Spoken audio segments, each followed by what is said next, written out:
Olá, meus irmãos, a paz do Senhor. Mais uma vez estamos aqui para a aula, a videoaula da Escola Bíblica Dominical. Nós estamos estudando nesse terceiro trimestre os princípios divinos em tempos de crise.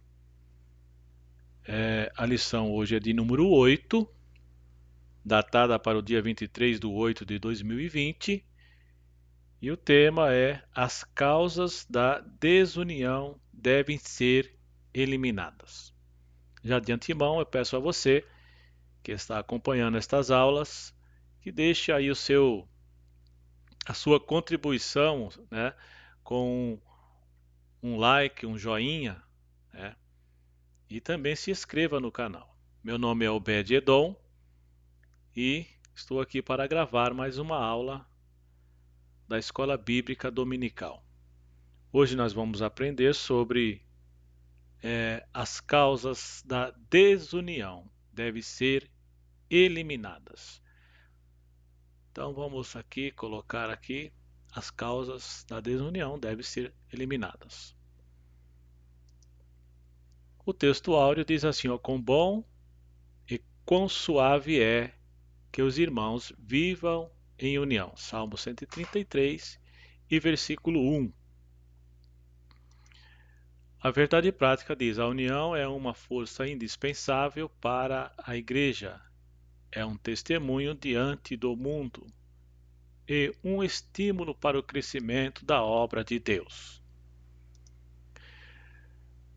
Leitura bíblica em classe se encontra em Neemias 5, versículo 1 até o 6, até o 12. Foi, porém, grande o clamor do povo e de suas mulheres contra os judeus, seus irmãos. Ouvindo eu, pois, o seu clamor e essas palavras, muito me enfadei. E considerei comigo mesmo no meu coração. Depois, pelejei com os nobres e com os magistrados, e disse-lhes: usura tomais cada um do seu irmão. E ajuntei contra eles um grande ajuntamento. E disse-lhes: nós resgatamos os judeus, nossos irmãos, que foram vendidos a gentes segundo as nossas posses, e vós outra vez venderíeis vossos irmãos, ou vender-se-iam a nós? Então se calaram e não acharam que responder. Disse mais: não é bom o que fazeis. Porventura, não devíeis andar no temor do nosso Deus, por causa do opróbrio dos gentios, os nossos inimigos? Também eu, meus irmãos e meus moços, ajuro, lhe temos dado dinheiro e trigo, deixemos este ganho.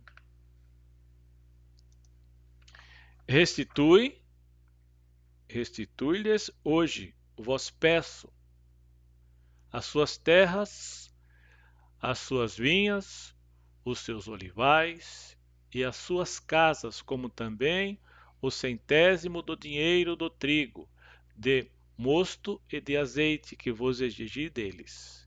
Então disseram: restitui-lhe-emos e nada procuraremos deles. Faremos assim como dizes. Então chamei o sacerdote e os fiz jurar que ele faria conforme esta palavra. No objetivo geral, temos destacar que a união é indispensável para o crescimento e sustentabilidade da obra de Deus. Objetivos específicos é explicar que a união caracterizada no período do pós-exílio serve de referência para a Igreja. expor a injustiça social que ameaçava a união dos judeus nos tempos de Neemias e mostrar as medidas adotadas por Neemias para manter o povo unido em um só propósito. Temos a introdução. Veremos nesta lição que o conflito que surgiu entre diferentes classes sociais e como o problema foi solucionado. Então, meus irmãos, aqui nós temos aí o início da nossa aula, que vai tratar sobre a desunião entre o povo judeu, os ricos e os pobres, né? Nós temos aí uma passagem, né, que diz: egressos do exílio babilônico, depois de ter vindo eles do exílio babilônico, os judeus se depararam com uma terra prestes a devorá-los. Como se não bastasse as dificuldades decorrentes da relação complexa com os povos vizinhos, havia uma grande injustiça social. Financeiramente, a vida dos que voltaram da Babilônia era bem difícil. Muitos eram obrigados a tomar dinheiro emprestado, não só para o seu sustento, a juros e com usura, mas também para pagar o imposto do governo. Os inadimplentes perdiam casas, terras, filhos e filhas. Levantou-se um clamor que chegou até Neemias. Neemias 5 e 6. Essa injustiça social levou o povo a um considerável nível de desunião e hostilidade.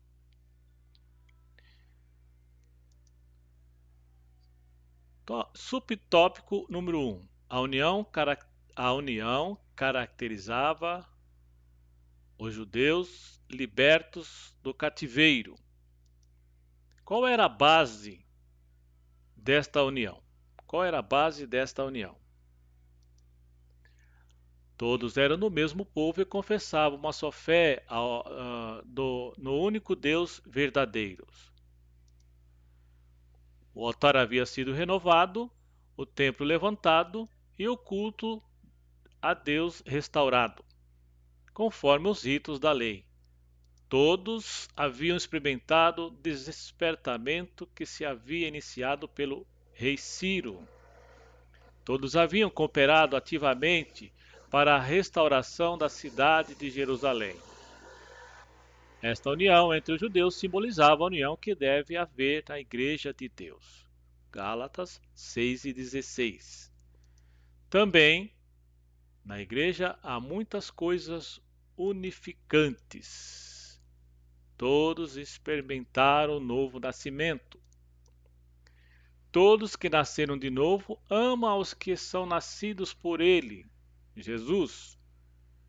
Todos na igreja são aproximados uns dos outros, porque Cristo derrubou o muro da separação que havia entre os gentios e judeus, tornando-os uma verdadeira família de Deus.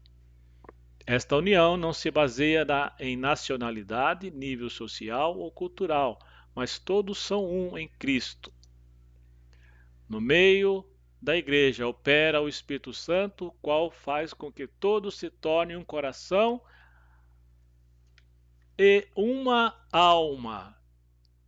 Quando a igreja vive cheia do Espírito Santo, a união funciona em sua plenitude. E então ela se torna uma antessala do céu. Mas, meus queridos, o que vem a ser esta unidade da igreja? Nós estamos aí na parte que fala sobre a unidade da igreja. Então vamos falar sobre a desunião e que estava acontecendo entre o povo de Israel, entre o povo que veio da Babilônia. E estamos aí na parte que fala que a igreja é uma, né? Então, o que vem a ser a unidade espiritual da igreja? O que vem a ser a unidade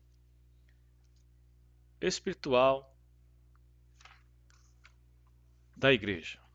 Qual o grande problema da desunião dentro da igreja de Jesus Cristo? Qual o grande problema da desunião dentro da igreja de Cristo? A desunião dos cristãos é uma ameaça à igreja. A unidade espiritual da igreja é uma obra exclusiva de Deus. Não podemos produzir unidade.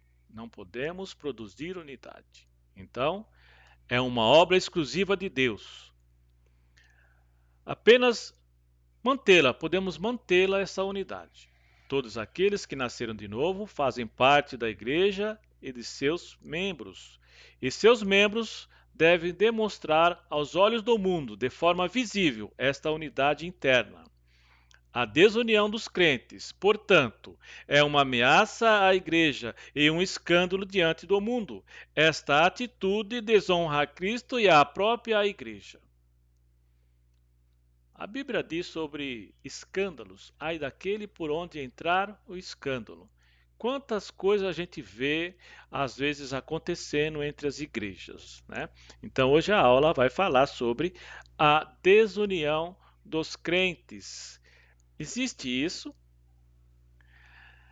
Quando Paulo escreve sua carta aos Filipenses, faz uma transição dos inimigos externos, Filipenses 1 e 28, para os perigos internos, Filipenses 2, de 1 ao 4. Paulo está deixando a ameaça de um mundo hostil para tratar de um problema igualmente ameaçador, o da comunidade dividida. Paulo alerta para o fato de que uma igreja dividida é uma presa fácil no caso de um ataque frontal da sociedade externa. A Bíblia diz que um reino dividido não subsiste, né? Então, divisão não é de Deus, né? Divisão, desunião, né? Então nós devemos manter uma unidade que foi feita por Deus, é uma obra exclusiva de Deus, né? Então vamos continuando aqui. Assim não basta apenas ficar firme contra os perigos que vêm de fora. É preciso acautelar-se contra o perigo de desmoronar por causa das divisões internas. Para o apóstolo Paulo, uma santa e una igreja não era apenas um artigo de fé. Não era apenas um artigo de fé. Nós vamos aqui ter um breve comentário, né, que é para nossa edificação. Nós temos aí um comentário e nós vamos usar para nossa edificação e ensino, né? Então a lição de hoje, a lição de hoje gira em torno do preconceito. Estava havendo um preconceito, né, que é um julgamento hostil e também prejudicial. Estava havendo um preconceito lá no povo lá que veio da Babilônia, já estava em Judá, e então tinha os ricos e os pobres. E a gente vai falar sobre esse preconceito. Nesta lição veremos que os ricos formularam um preconceito com aqueles que eram pobres, Os pobres eram pessoas da terceira categoria.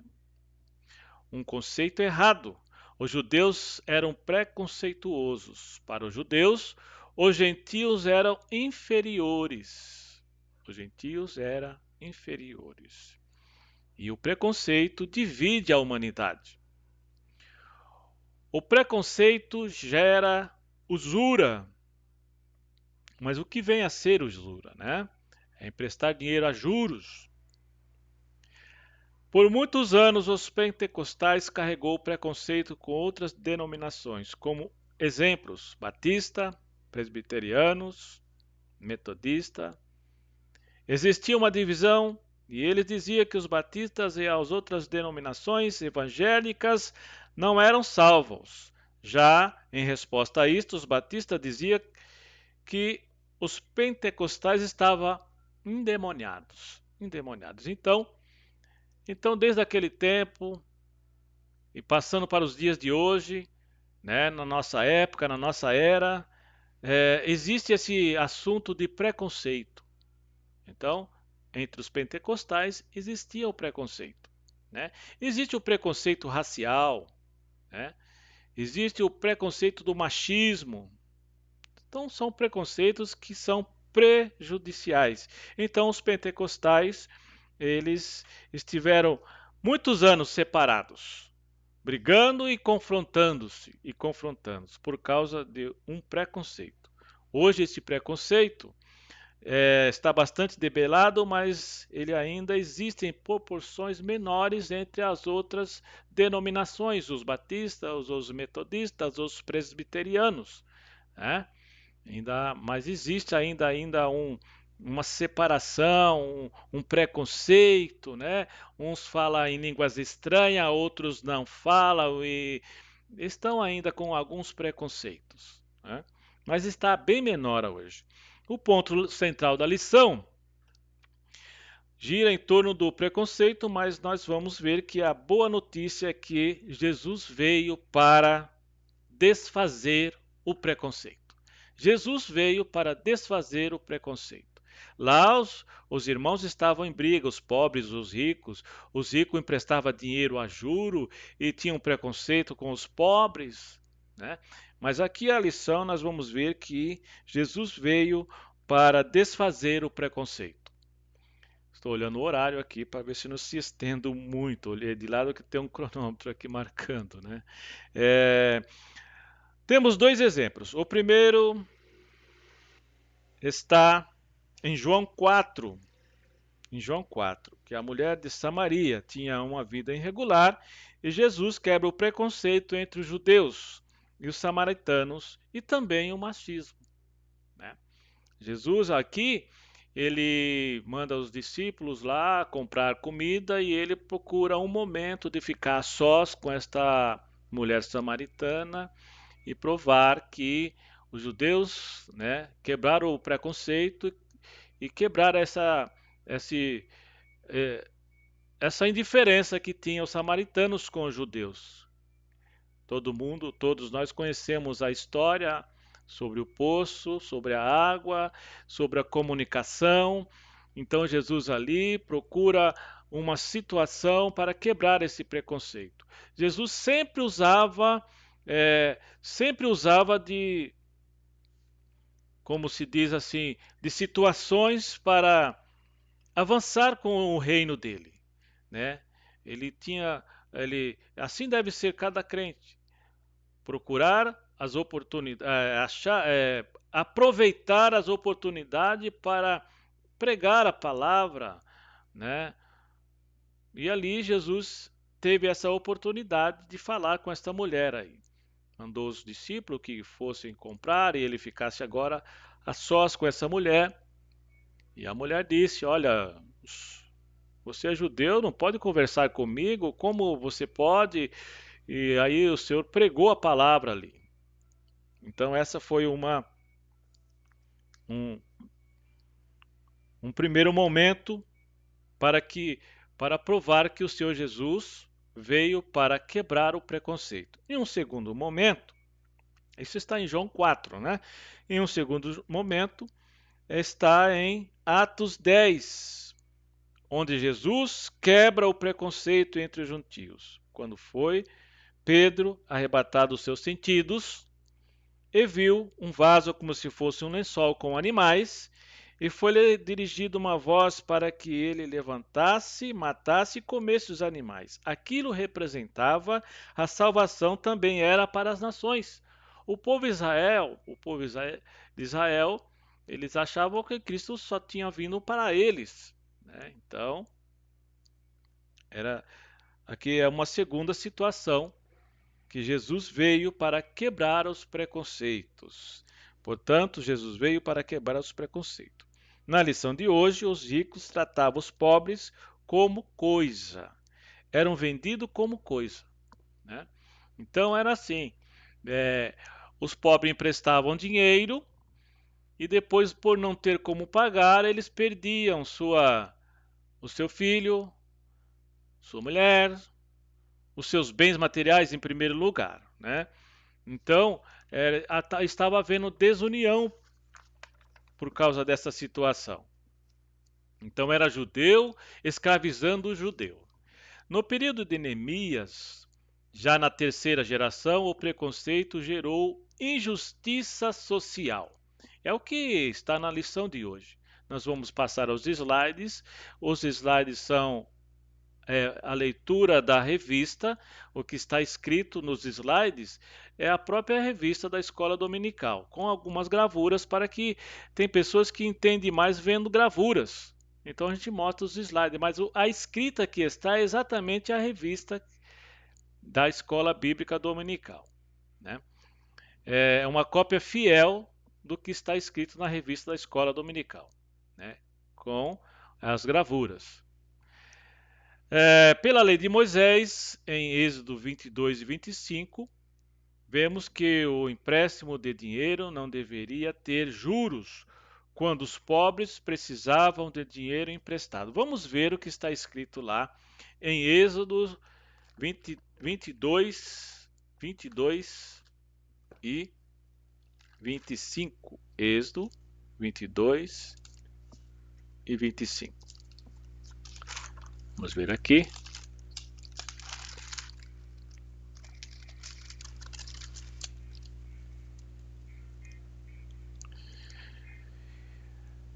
Se emprestares dinheiro ao meu povo, ao pobre que está contigo, não te haverás com ele como um usurário, não lhe imporás usura. Então era para emprestar o dinheiro sem juros, né? Mas eles estavam emprestando dinheiro, os judeus ricos, emprestando dinheiro a juros, né?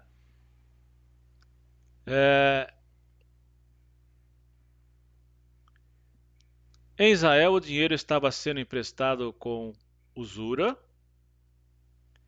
estava no que chamamos hoje de agiotagem, que é proibido.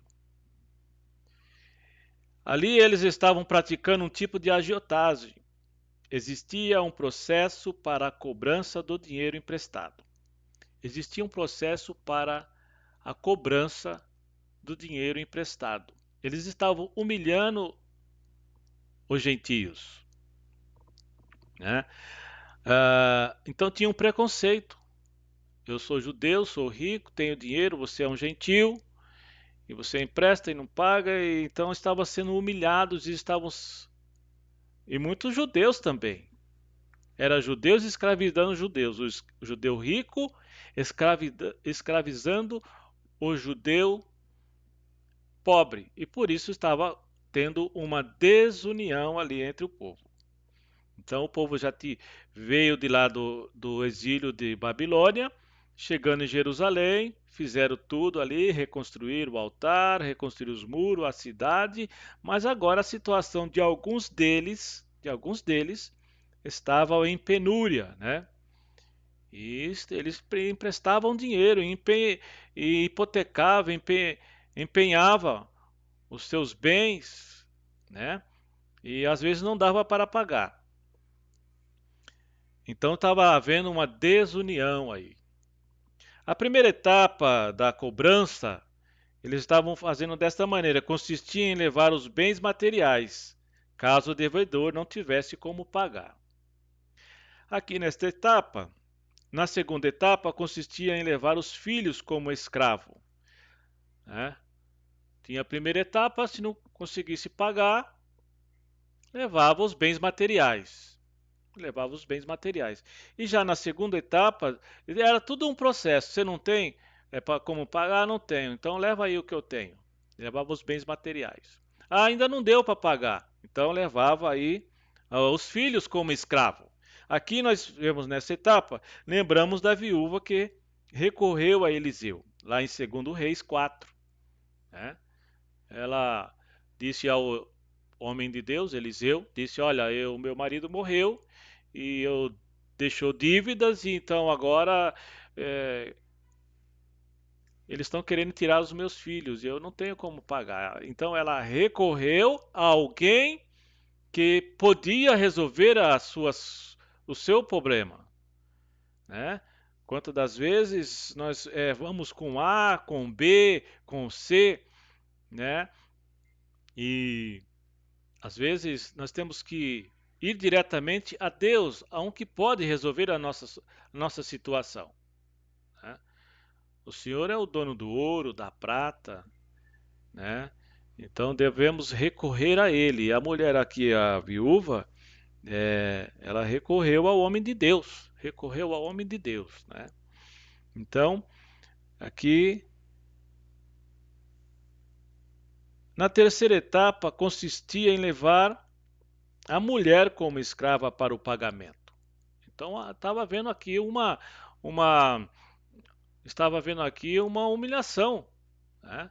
Ah, você não tem dinheiro, então o seu primeiro os bens, depois o seu filho como escravo para trabalhar para mim como pagamento e depois a sua mulher, né? A Bíblia diz que melhor dizendo, a quarta etapa era consistir em levar o homem como escravo para pagamento. Então levava os bens, depois levava os filhos, depois levava a mulher e depois o próprio homem que emprestou o dinheiro, né? Então estava sendo assim. Já lá em Êxodo nós acha aqui que se emprestares dinheiro ao meu povo, ao pobre que está contigo, não haverás com ele como usurário, e nem porás usura. Tinha lá uma lei de Moisés que não era para fazer isto, né? A Bíblia diz que a redenção de uma alma é caríssima. Então todo o contexto da lição também vai nos ensinar que alguém pagou um preço por nós. Se hoje você é crente, que você hoje goza de estar assentado nas regiões celestiais e que nasceu de novo que agora o Espírito Santo testifica dentro de você que você é filho de Deus por adoção, alguém pagou um preço por isso. E nós vamos ver no decorrer da lição como se deu isso, né? Então a Bíblia diz que a redenção de uma alma é caríssima. Onde você pode encontrar isso? Lá em Salmo 49 e versículo 8. Vamos lá em Salmo 49 e versículo 8. Vamos ver aqui. Salmo 49 e versículo 8. 49 versículo 8. Aqui está. Vamos achar aqui. Nenhum deles, de modo algum, pode remir a seu irmão, ou dar a Deus o resgate dele, pois a redenção da sua alma é caríssima, e os seus recursos se esgotariam antes. Então, meu irmão, sabe aquele irmão? Vamos agora chamar um pouco da nossa atenção. Quando eu falo com você, estou falando comigo também. Nós somos um só corpo. Sabe aquele irmão, né, que parece que não tem muita instrução e é simples, né? Ele é simples. Ele tem um grande valor, né? Quantas das vezes vemos a criação de situações para que aquele irmão que primeiro ele é tratado como o irmão, sabe aquele irmãozinho, já põe no diminutivo, né? Aí tem a acepção de pessoas, mas a Bíblia fala que Deus não tem acepção de pessoas, né? Então, a Bíblia diz que a redenção de uma alma é caríssima. Você pode estar lendo isso em Salmo 49 e versículo 8. A lição vai nos mostrar que estava acontecendo escravidão de judeus com judeus, gentios e judeus com judeus também. Era uma usura total. Era um tipo de uma agiotagem que estava acontecendo e estava havendo desunião ali no meio deles, né? A Bíblia diz que a riqueza é um dom de Deus. Aonde está escrito isso, que a riqueza é um dom de Deus? Dom, o que é dom? Dom é dádiva. E dádiva é presente. E presente você não sai distribuindo para todo mundo. São pessoas que é escolhida a dedo para dar um presente, não é? Ou você sai distribuindo presente para todo mundo. Não. Então, vamos lá ler em Eclesiastes 5 e 19. 5 e 19. Vamos lá, Eclesiastes 5 e 19. Então tinha lá os judeus ricos e os judeus pobres, né? Quem dá a riqueza é Deus, né? É Deus que dá, ele é o dono de tudo, é dono do universo, né? Vamos aqui em Eclesiastes 5:19. 5:19 está assim. E quanto ao homem a quem Deus deu riquezas e fazendas, e lhe deu poder para delas comer,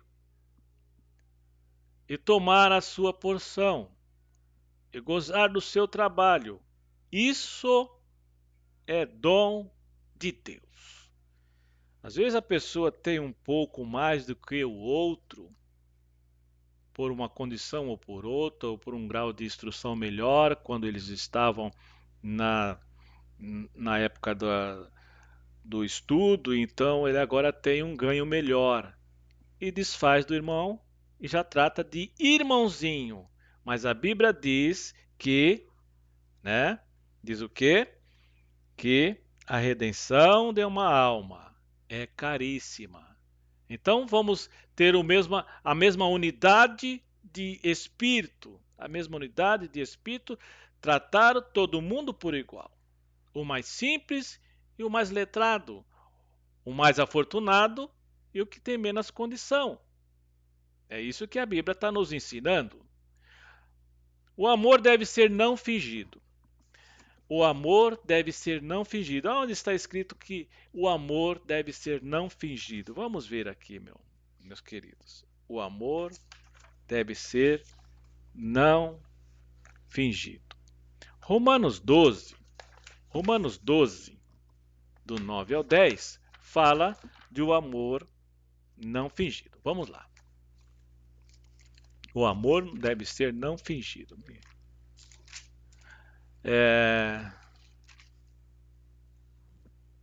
Vamos ver onde está escrito.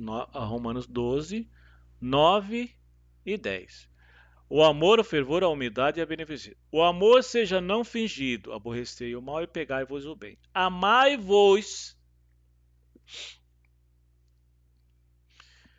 Amai-vos cordialmente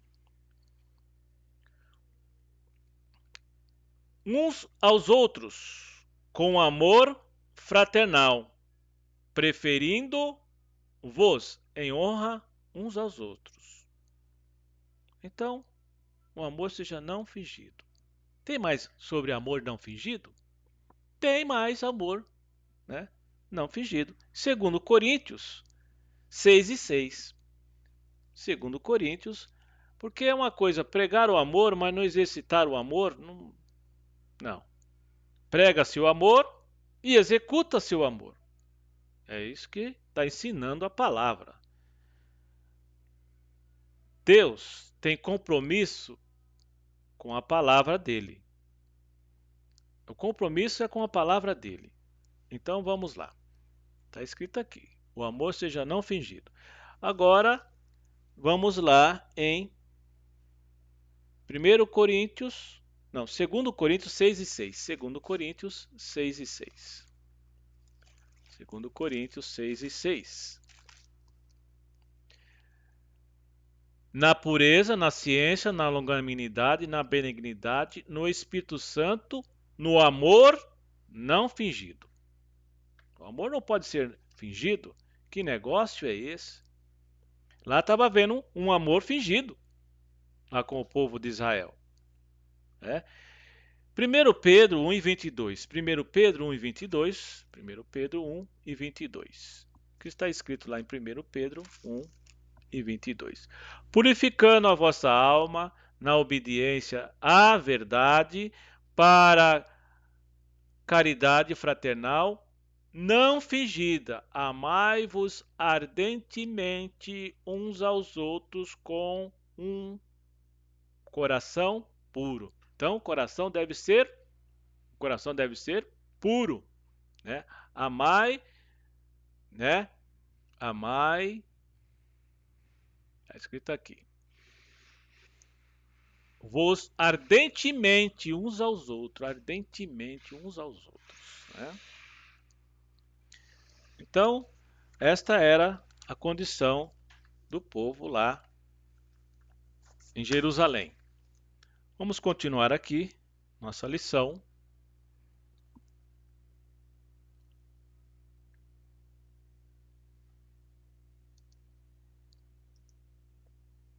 Consideremos algumas bênçãos decorrentes da união. Os crentes sentem apoio espiritual para a sua vida. Muitos crentes vivem cercados de pessoas que são contrárias à sua fé, são alvos de críticas, de isolamento, seja no trabalho, na escola e na família, né? Então, é, a igreja, é lugar de refúgio. A igreja é lugar de refúgio. Não é lugar de isolar. Quantos estão na igreja, mas se sentem isolados por tratamento de outro crente? Se sente isolado. Isola ele. Mas quando você vai em Salmo, diz que a redenção é caríssima. Salmo 48. Salmo 48. Onde foi que eu li? Salmo 49 e versículo 8. Diz que a redenção foi caríssima. Então, se a redenção foi caríssima, aquele irmão que se desviou, que você sabe que ele se desviou, a Bíblia fala que o pastor deixou as 99, foi buscar aquela que estava fora do redil, colocou no ombro, curou as feridas. É isso que mostra. Amor não fingido. Prega-se o amor, mas não executa o amor, né? Então, e é só obrigação do pastor, da igreja, do líder? Não. Qualquer crente pode fazer isso. Ir atrás do irmão que se desviou. Dar conselho. Admoestar. E tentar trazer para o redil novamente. Quem convence o homem do pecado, da justiça e do juízo é o Espírito Santo. Deus que tem o compromisso com a palavra dele. Nós somos apenas instrumento a ser usado por Deus para resgatar vidas neste mundo. Então vamos continuar aqui. Então a igreja é lugar para recomeço, para reconstrução. Não é lugar de desunião, não. Não é lugar de isolar ninguém. Não é lugar de ter grupinhos. Não, não é lugar disso. A igreja é lugar de unidade, né? Muitos crentes vivem, olha lá o que está na revista, vivem cercados de pessoas que são contrárias à sua fé. Está falando aí, irmãos, de pessoas que não são crentes. Você é crente, você está indo contra a cultura do mundo, contra, né? Você vai contra, na contramão. Então, já não basta isso, vai ter desunião dentro da igreja, são alvos de críticas e de isolamento, né? Seja no trabalho, na escola ou na família. Então, vemos aí, vamos aqui mostrar Que riqueza então é chegar à igreja e encontrar o ambiente fraternal e a união que predomina entre os irmãos. A união que predomina entre os irmãos. Tá? Vamos aí.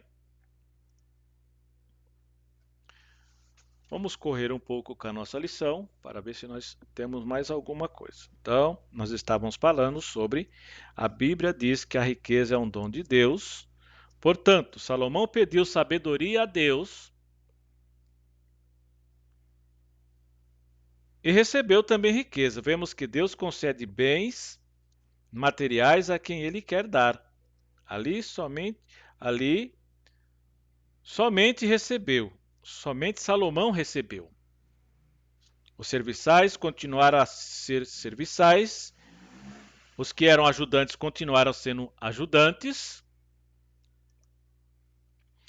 Concluímos que ricos e pobres existem conforme a vontade de Deus. Existia um problema em Israel. Aquilo que aconteceu lá também pode acontecer hoje também. Lá os judeus pobres identificaram o problema e levaram ao conhecimento de Neemias. Neemias era o homem separado por Deus e capacitado por ele. Quando Deus chama, ele também capacita. Ele também capacita. A primeira coisa é identificar o problema e levar ao conhecimento de quem pode dar a solução. Então leve para Deus o seu problema. A Bíblia diz, lá em 1 Pedro 5,7, diz: lançando sobre ele toda a vossa ansiedade, porque ele tem cuidado de vós. Porque ele tem cuidado de vós. Então, tem que lançar para o Senhor. Fecha o teu quarto, conversa com Deus. Está com alguma situação de dificuldade? Conversa com Deus. Lançando sobre ele toda a vossa ansiedade, porque ele tem cuidado de vós. Então, foi levado a situação para o Neemias. Neemias tinha condição de resolver a situação. Então, quantos querem ser pastor? Mas para ser pastor precisa ter um chamado, e esse chamado ele é confirmado pelo Senhor, que é o dono da obra. Ele sabe quem ele põe nos devidos lugares como um pastor. Tem pessoas que querem ser pastor para ter um nome, mas todo cargo tem os seus encargos. Todo cargo tem os seus encargos e o cargo é para serviço e não para ser visto, né? Então, quando Deus chama, ele capacita. Neemias era um copeiro apenas quando estava lá com o rei Artaxerxes. Depois que ele foi mandado para uma viagem para Jerusalém, ele já foi como governador. E ali ele tinha autoridade de chamar o povo e juntar e resolver uma situação que estava acontecendo de injustiça social ali, né? Então vamos lá. Às vezes precisamos levar ao conhecimento do pastor, ele é a pessoa mais indicada para resolver o problema. Então, em primeiro lugar, identifique e depois procure quem pode resolver. Quem pode resolver. Vamos projetar isto para um sentido espiritual. O que vem a ser isto? Vamos projetar isto para um sentido pessoal. Em Levítico 25 e 48, mostra que quando os judeus eram ameaçados a serem levados como escravo por não ter como pagar a dívida, aqui tinha um escape. Qual era o primeiro escape aqui? O devedor tinha que ter um parente remidor. Um parente remidor. O parente deveria ter recursos financeiros. O parente deveria ter a vontade de pagar. Então, são três condições que a gente vê aqui lá no Velho Testamento, em Levítico 25 e 48. Né? Então, o primeiro tinha que ser, o devedor tinha que ser um parente, depois deveria ter recurso financeiro e em terceiro deveria ter a vontade para pagar. Deveria ter a vontade. Esta era a nossa condição também. Não tínhamos como pagar a nossa dívida. Essa era a nossa condição como pecador. Todos pecaram e todos estavam destituídos da glória de Deus. Né? Todos pecaram. E não tínhamos como pagar. E por isso a nossa redenção é caríssima. Caríssima. Então, como tratar com seu irmão, ele simples ou afortunado, trate da mesma maneira. A Bíblia fala para apacentar, cuidar de uma coisa que não é sua. O proprietário é o Senhor Jesus, ele que comprou. Foi ele que comprou. Eu, você, o irmão que é chamado de irmãozinho, né? Irmãozinho, no diminutivo, né? Num jeito pejorativo, mas ele tem um preço caríssimo, caríssimo, caríssimo. Né? Tem mais alguma parte? Então Jesus teria que se tornar homem e não ter vergonha de ser nosso parente. Olha aí, que maravilha nessa passagem. Jesus deixou a sua glória, se desfez do que ele tinha, e agora ele nasceu de mulher, né? Por obra e graça do Espírito Santo veio de mulher e se encarnou. O Verbo se tornou carne. Né? No princípio era o Verbo e o Verbo era Deus. Né? Ele não se envergonhou de ser nosso parente para pagar a nossa dívida. Então lá tinha que se pagar a dívida. Lá em Levíticos 25 e 48 tinha que ser parente, né? E tinha que ter recursos financeiros.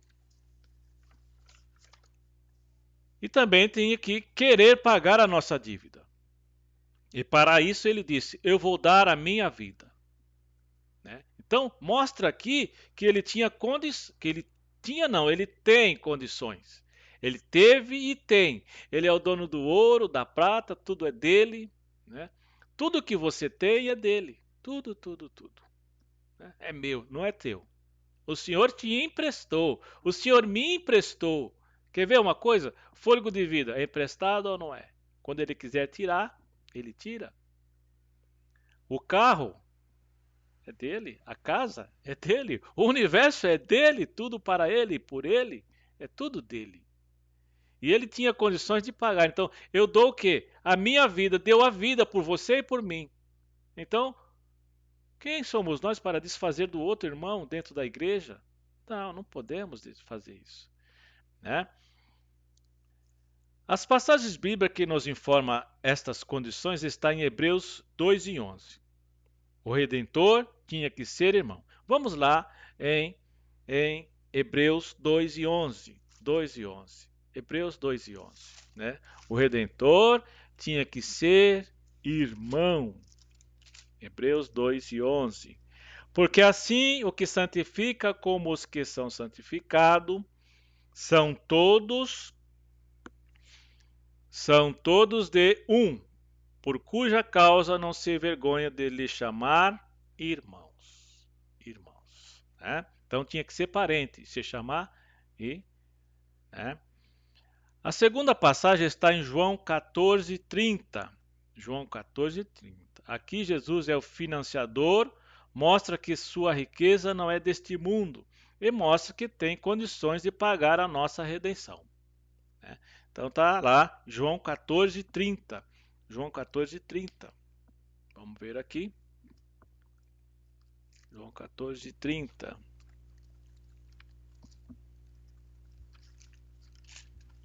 João 14:30. Já não falarei muito convosco, porque se aproxima o príncipe deste mundo e nada tem em mim.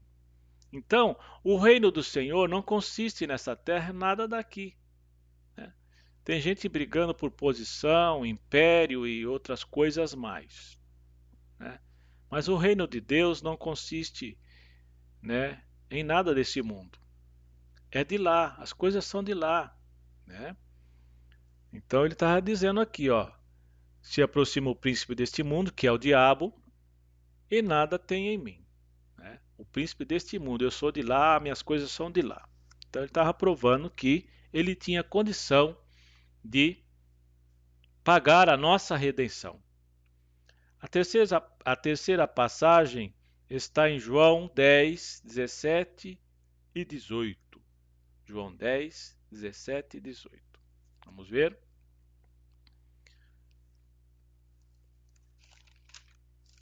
João 17. Estou achando aqui.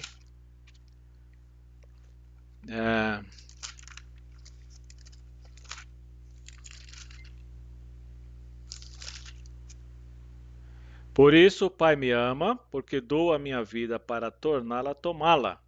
Ninguém me tira de mim, mas eu de mim mesmo a dou. Tenho poder para a dar e poder para tornar a tomá-la. Esse mandamento recebi de meu Pai. É Jesus Cristo dizendo que tinha condição de pagar. E ele estava dizendo que pagaria a nossa redenção com a própria vida. Nós estávamos com uma dívida impagável, né? Não é? Todos pecaram e todos estavam destituídos da glória de Deus. Então nossa dívida era impagável. E o Senhor Jesus disse: eu tenho como pagar, eu vou remir. Olha aí o seu valor. Se você está desanimado, meio que, sabe, capengando, cocheando em dois caminhos, veja o seu valor. Veja o teu valor, quanto foi pago por você. Volte a ter o ânimo novamente. Volte a ter o ânimo novamente. Né? Vamos aqui.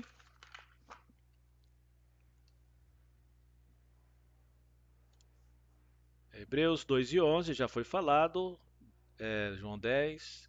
Agora, voltando ao tema central da lição, vimos que o povo levou o problema a Neemias, que podia resolver. Neemias era copeiro da pecha, mas aqui ele está como governador e podia fazer o ajuntamento dos judeus para a solução do problema. Deus tinha separado para falar com a autoridade. Deus chama, mas também capacita. Em Atos 6 e 1, na instituição dos diáconos, estava havendo um preconceito. Nós estamos falando sobre o preconceito que atrapalha, que divide, que desune. Estava havendo um preconceito com as viúvas gregas na igreja de Jerusalém. Tinha os pobres e os ricos. Os ricos socorriam os pobres. Os ricos socorriam os pobres. Aqui estava havendo um problema de ordem social. Existe uma maneira de não ter problemas, e isto consiste em não crescer. O crescimento de números traz consigo os problemas. Algumas igrejas não pregam em favelas, pois com certeza o número irá crescer, mas junto com ele vem também os problemas. Né? Vem também os problemas. Então, ser pastor consiste em ter uma chamada, porque pastor, ele vai ter dias que ele precisa ter uma solução. E ele deve estar em sintonia com o Espírito Santo para tomar a decisão certa em certos problemas. Então, diz a Bíblia que quem deseja o episcopado, excelente obra deseja, mas ministério não é dinastia. Ministério não é dinastia. Né? Vamos lá? Vamos continuar aqui.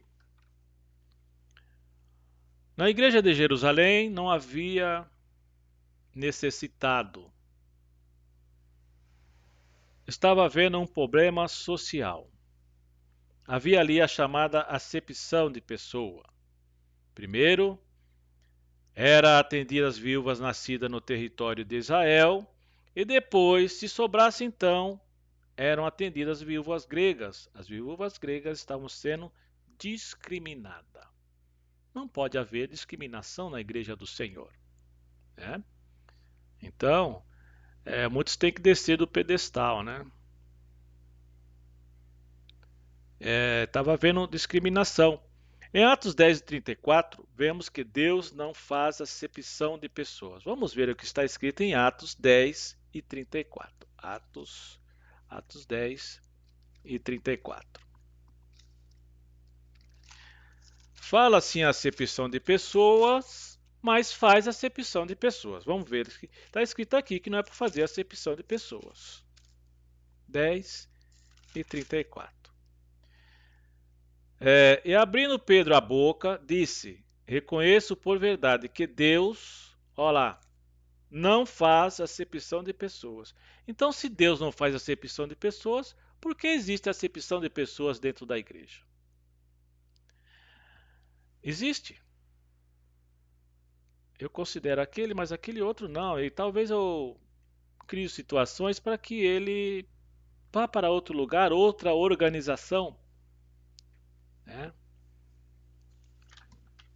Tá certo? Não. Está escrito aqui: Deus não faz acepção de pessoas. Né? Isso está escrito em Atos 10 e versículo 34. Na lição, o povo detectou o problema e levou a causa a Neemias. Aqui, nesta passagem, os apóstolos detectaram o problema e dividiram as responsabilidades com os diáconos, que passaram a fazer o serviço social. Os apóstolos escolheram os que tinham o Espírito Santo, de boa reputação, e eles ficaram na pregação da palavra. Portanto, vimos nesta passagem que se este problema não fosse resolvido, então teria duas igrejas, a igreja dos judeus e a igreja dos gregos. Então Paulo aqui resolveu a questão, né?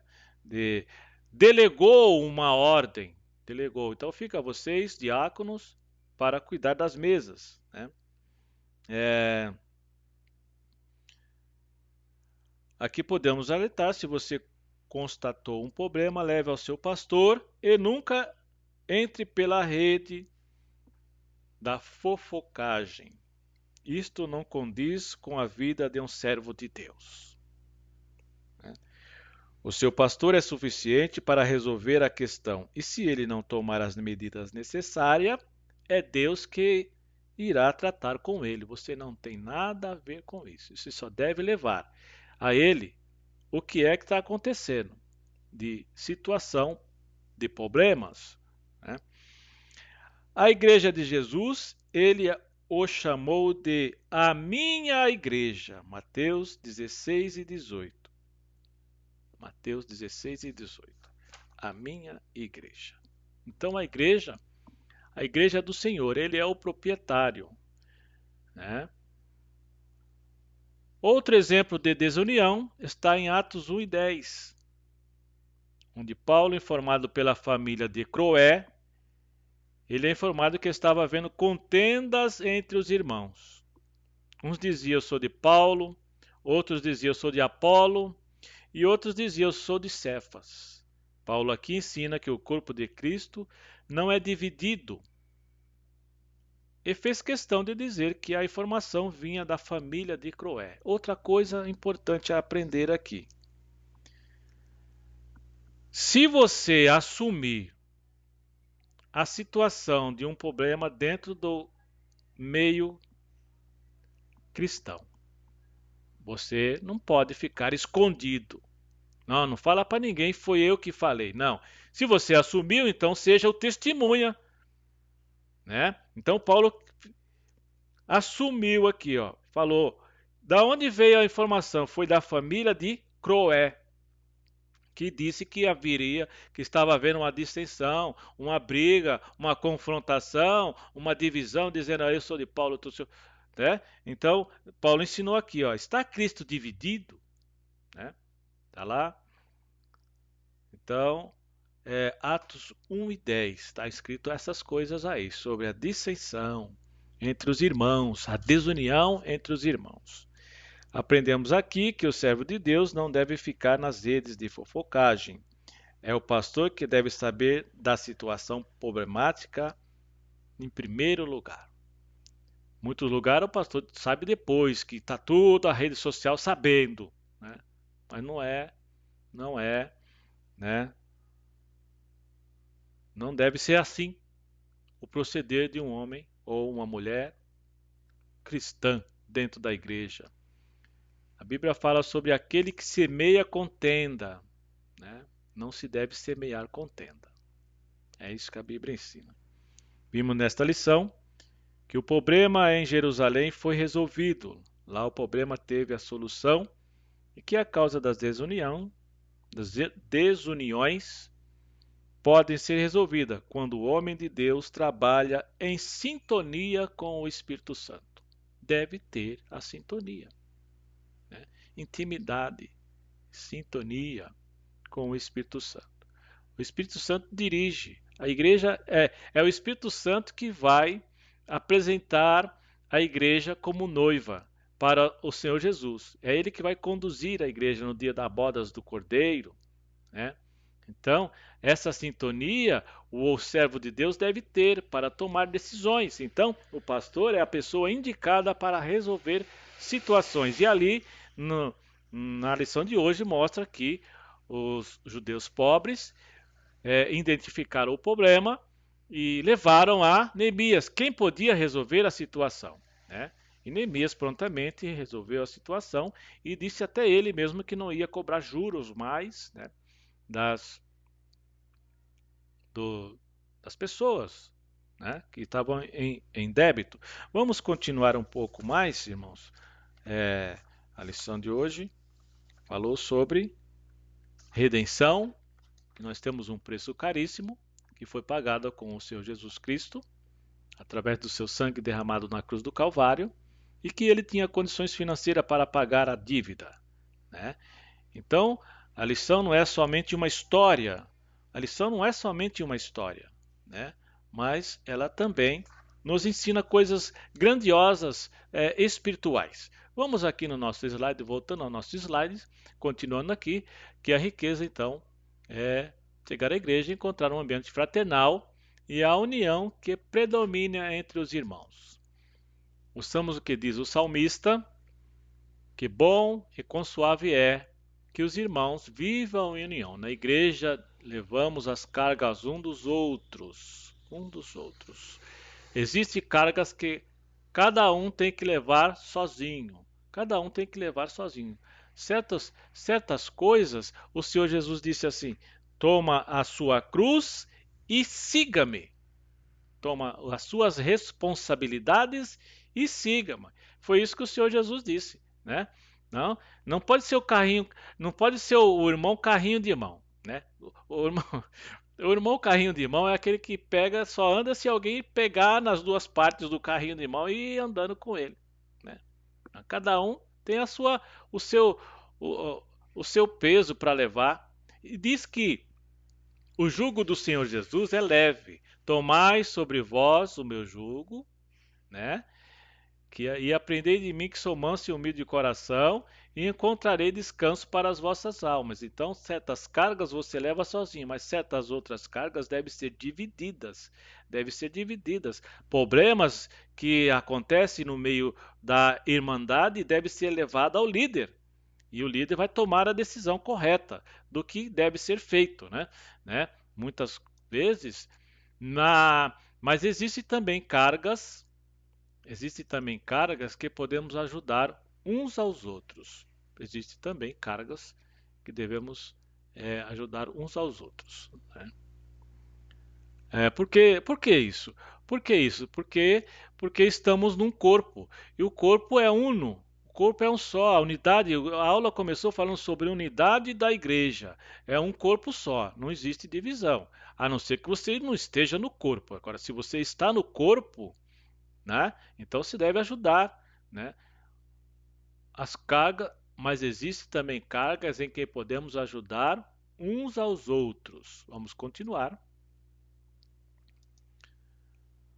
Que bênção na hora do aperto saber que a igreja pode ajudar em oração. Na hora do aperto, né?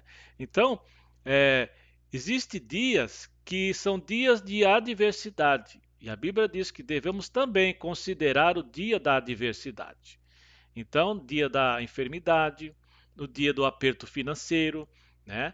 Então, às vezes você não pode ajudar financeiramente, mas ajude em oração. Faça um jejum para aquele irmão que está em situação de dificuldade, né? Isso mostra unidade, mostra unidade. Vamos continuar aqui. A união nos faz forte. A união nos faz forte, né? Então, a lição bíblica hoje traz aí Salmo 133, versículo 1, ó quão bom e quão suave é que os irmãos vivam em união.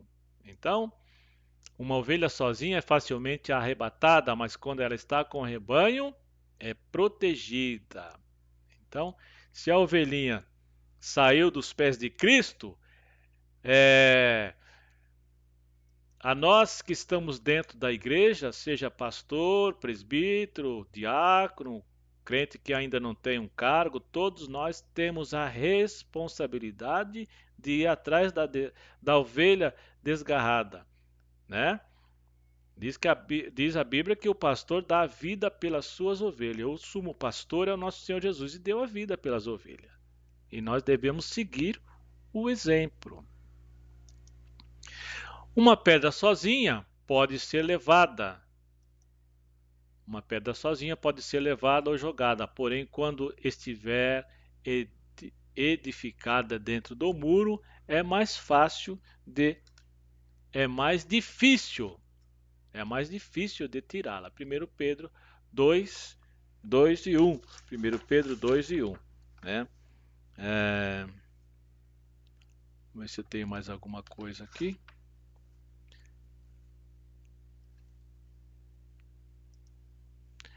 Uma igreja que vive em união tem um testemunho maravilhoso. Jesus disse que através desta união o mundo conheceria que ele foi enviado por Deus. Pela união, o mundo conhecerá também os verdadeiros discípulos de Jesus. Então, diz que nós estamos, diz a Bíblia, que nós estamos rodeados de uma grande nuvem de testemunha e o mundo nos olha, né? Com lentes, nós olhamos o nosso comportamento. Se eles vê dentro da igreja brigas, desunião, partidarismo, racha, que exemplo, né? Não, a Bíblia não fala sobre isso. Pela união, o mundo conhecerá também os verdadeiros discípulos de Jesus. João 13 e 35.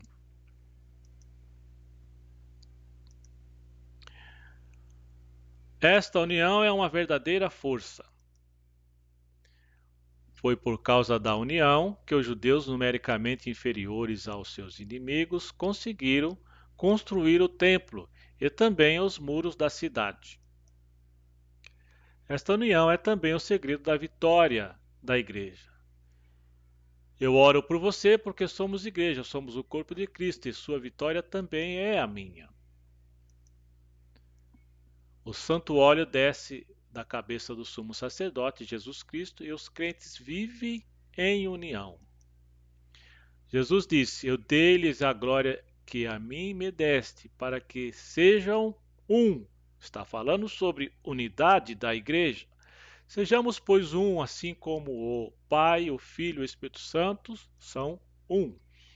O autor de Eclesiastes já dizia: o cordão de 3 dobras não se quebra tão depressa. A união entre os judeus estava ameaçada. Qual era a ameaça? Tratava-se de uma grande injustiça social.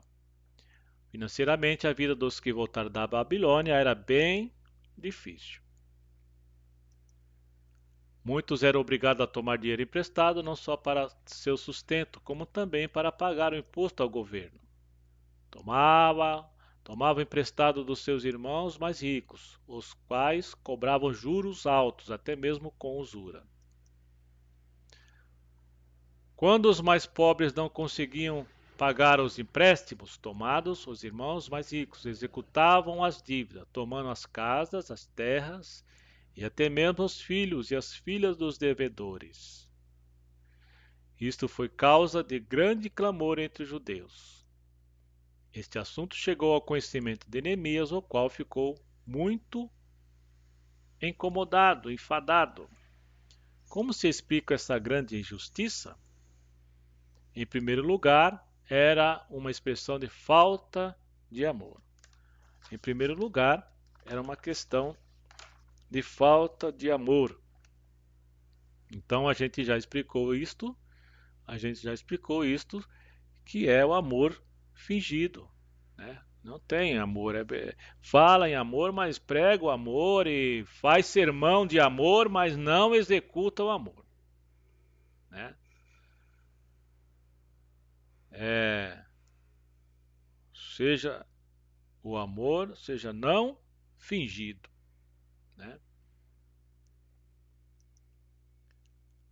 Vamos ver aqui.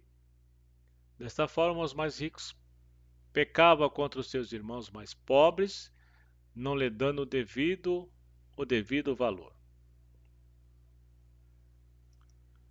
A Bíblia diz que cada um deve considerar os outros superiores a si mesmo e devemos suportar uns aos outros em amor. Por falta de amor, os ricos chegaram a cobrar juro com usura, coisa proibida na lei. Levítico 22, 36 e Êxodo 22, 25. Já falamos sobre isso, só estou repassando a revista. O assunto é muito sério porque a Bíblia diz que quem peca contra o irmão peca contra Cristo. Meu querido, para e reflita nessa passagem.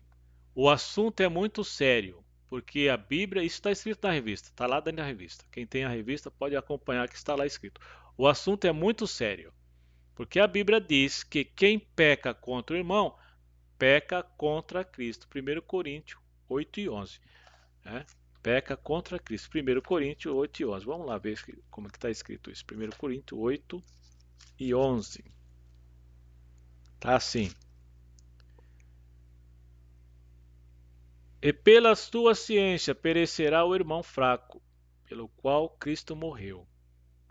Ora, pecando assim contra os irmãos e ferindo a sua fraca consciência, pecais contra Cristo. Olha aí. Então está escrito aqui, né? E pela tua ciência perecerá o irmão fraco, pelo qual Cristo morreu. Quem morreu foi Cristo, né? Ora, pecando assim contra o irmão e ferindo a sua fraca consciência, pecais contra Cristo. Então, a Bíblia diz que o homem erra por não examinar a Escritura. Examinar é ler com diligência, é ler, pedir ao Espírito Santo entendimento, ter fome de ler a palavra. Se não ler a palavra, vai errar. Ou se lê por ler, também erra também, né? Então é bom que tem que fixar como que com pregos dentro do coração assim a palavra, sabe? Ler e reler novamente. Aprendeu na aula, então vai lá e relê novamente. Eu li aonde? 1 Coríntios 8, 12, 11 e 12. Né? Como é esse negócio? Eu pecar contra Cristo quando eu faço o mal para o meu irmão dentro da igreja? Está escrito que peca contra Cristo. Isso está dentro da revista, essa passagem.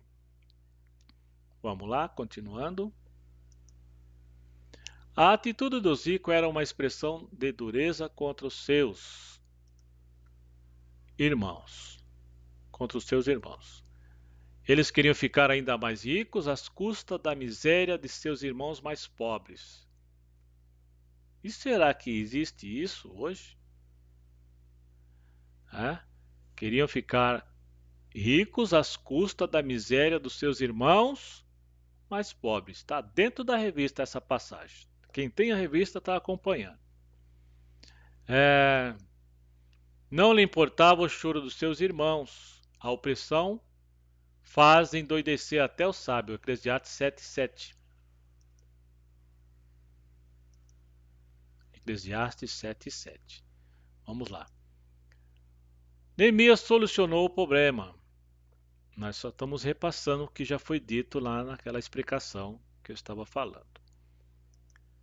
Neemias convocou um grande ajuntamento. Ele só pôde fazer isso porque ele se tornou governador E Deus também tinha separado ele, capacitado para ele falar com autoridade. Então ele teve essa condição de convocar um grande ajuntamento de pessoas e solucionar o problema. Reuniu o povo e lembrou a todos que os irmãos mais pobres estavam sendo literalmente escravizados. Confrontou-os com sua injustiça, perguntando-lhes: vender-se-ia a nós? Então se calaram e não acharam o que responder.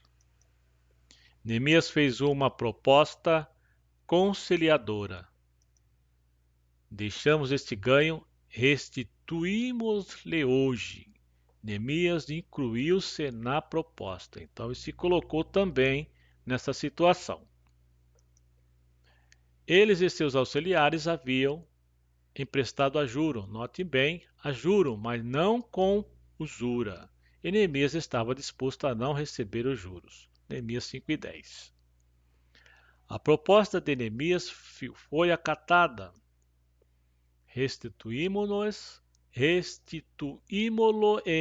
e nada procuraremos deles, faremos assim como dizes.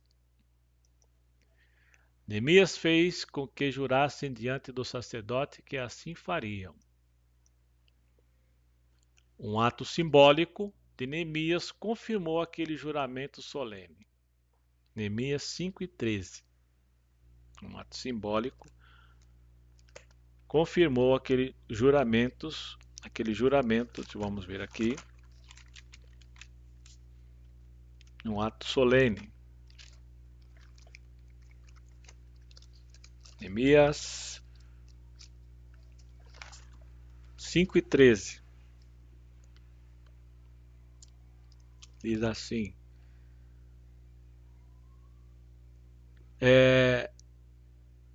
também o meu regaço sacudi e disse: assim sacuda Deus a todo homem da sua casa e do seu trabalho, que não cumprir esta palavra, e assim seja sacudido e vazio.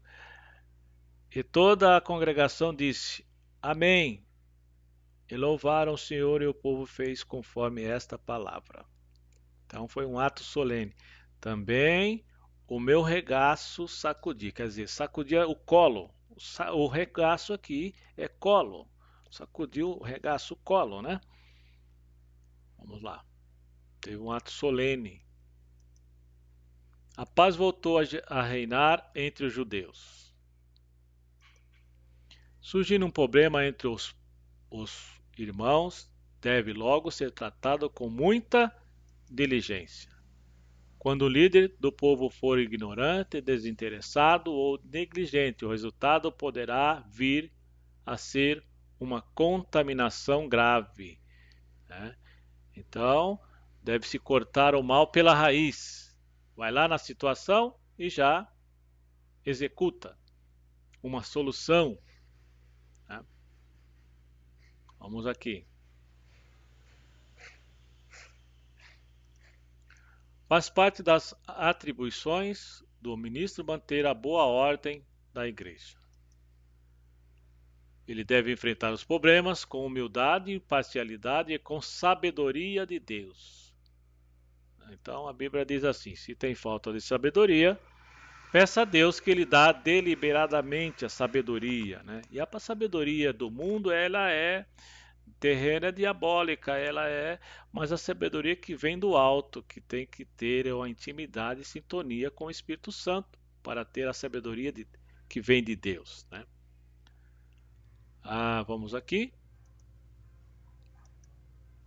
Neemias foi neste sentido um exemplo para os que estão à frente da obra do Senhor.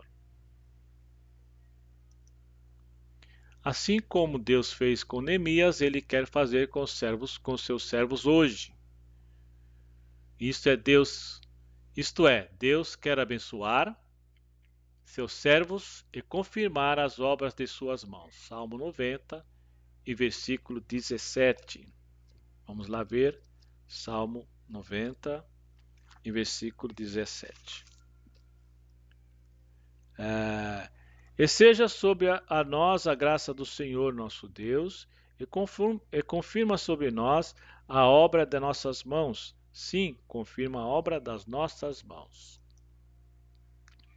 Problemas relacionais devem ser tratados carinhosamente. Bem-aventurados pacificadores. Mateus 5 e 9. A desunião representa uma obra da carne. Então, o eu deve ficar debaixo dos pés de Cristo. O nosso eu deve ficar debaixo dos pés de Cristo. Não devemos ter inimizade, porfias, ebulições, pelejas, dissensões, que são obras da carne. Gálatas 5, 19 e 20. E quem faz isto está entristecendo o Espírito Santo. Estas coisas entristecem o Espírito Santo. Você já pensou? O Espírito Santo é o seu companheiro para todos os minutos e horas. Está você louvando a Deus, está você prestando um culto de adoração a Deus. É o teu companheiro para todas as horas. Então, quem está com inimizade, porfias e emulações, está entristecendo o Espírito Santo. A desunião destrói a comunhão e o amor entre os irmãos, coisa tão preciosa na igreja. Andai em amor, como também Cristo vos amou. Quem ama a Deus, ame também o seu irmão. Jesus orou para que todos sejam um como tu, ó Pai, o és em mim e eu em ti. Finalmente, devemos cultivar nosso testemunho diante do mundo. A união entre os crentes é o selo da estabilidade espiritual e da paz na igreja. João 17 e versículo 4.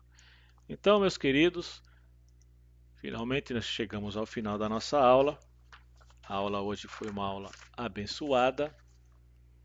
Querendo Deus, nós vamos ter a aula número 9. A aula número 9 vai dizer sobre como vencer as oposições à obra de Deus. Como vencer as oposições à obra de Deus, né? Então, aqui nós vamos aprender, querendo Deus, na próxima aula, que é a lição número 9, para o dia 30 de agosto de 2020. Então, eu quero agora passar as perguntas e respostas, né? O que caracterizava os judeus libertos do cativeiro? A união. O que simbolizava a união entre os judeus que retornaram do cativeiro?